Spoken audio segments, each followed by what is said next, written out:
Let's get to the big stuff that we need to talk about, including Western Australia. You are being played for fools when it comes to the shifting justification for keeping Western Australians apart. Now, I know I am arguing the very small minority position here. I understand that I am arguing the position against the Emperor, Mark McGowan. But the truth is that when coronavirus essentially doesn't exist in South Australia and the Northern Territory, it is virtually eliminated in Queensland. Yes, Sydney's having its issues, but regional New South Wales is fine. Tasmania, well, that border should have come down a long time ago. The justification for the hard border, the no excuse, the line in the sand. And I'm speaking here to Western Australians tonight, just as I would to Queenslanders as well. This is not about people's ability to go on holidays. It's about your family to be with you, as our mate Gary Hardgrave would say, at birth, death or marriage. Now, we showed you last night on the program how the Chief Health Officer, one of the many, being held up as the only reason and the ultimate justification for this border, which has kept FIFO workers away from their family since February, was because, of course, it was all there to save lives.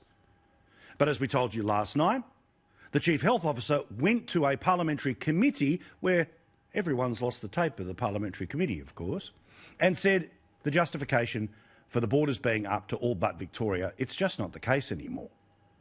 Well, as we showed you last night, that set the Premier off, but one more time, about what was being said by the Chief Health Officer in Western Australia, where I've given broad guidance to say further exemptions could be considered. Whether that includes things like business travel or family reunions, we could consider removing the quarantine requirements for states that have no community spread. Well, guess what happened?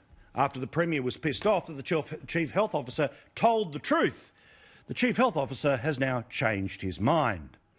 Now, the tape of him telling the truth doesn't exist, but the bit of paper that says the hard line should be there for at least another 2 weeks, well, of course, that was thrown to all and sundry in the media in Western Australia today.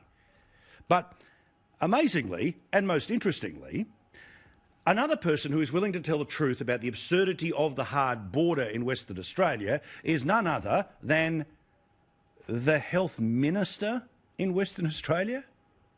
He was talking to business groups today about how, you know what, we don't really need the hard border anymore. Now, the truth is, I get it. There was a time when we were all pretty scared. But the idea that your political leader has the right to keep you scared while destroying their own economy, but most importantly, you should not have to check with a bureaucrat or a politician who should come over to your house for Christmas. You should not have to check with a bureaucrat or a politician about who should be by your bedside while you are dying. And to know that the people who you love the most and who love you the most would have to sit in a hotel room like a criminal for 2 weeks before they'd be able to attend your funeral. It's not on anymore. These are not measures. The World Health Organization made it clear about lockdowns. Border enforcement is no different. And when we're talking about a country of 25 million people who should be freely moving amongst themselves, the politicians that are keeping the borders closed to save their backside at an election prove that they think you are stupid. They think that you have gone to the point of no return of Stockholm Syndrome, where you'll love them whatever they do. But the reality is that's not the case, and there are other options. Here's the Prime Minister making that very point today behind the locked door of Queensland. That's why you would only have borders in for as long as you absolutely have to have them. They're not something, I suppose, to boast of. And the reality, too, about what you are dealing with in Queensland tonight, and I appeal to the people watching us right now in regional Queensland, watching us on Sky News on Win, you have the power to remove this government. Now, while the Brisbane media is feeding the diet of mushrooms to people most nights at 6 o'clock, when much of the lazy breakfast radio stuff means they just go into the echo chamber for the Labor Party, I know that you're watching this show right now because you want to hear the facts, you want to see the numbers for yourself. Unemployment in Australia went slightly up in the past month. Full-time jobs were down 20,000 after adding 38,000 last month. So we took half a step forward, a full step back. Part-time jobs were down 9,500. But have a look at the unemployment rate. The unemployment rate in Australia is 6.9%.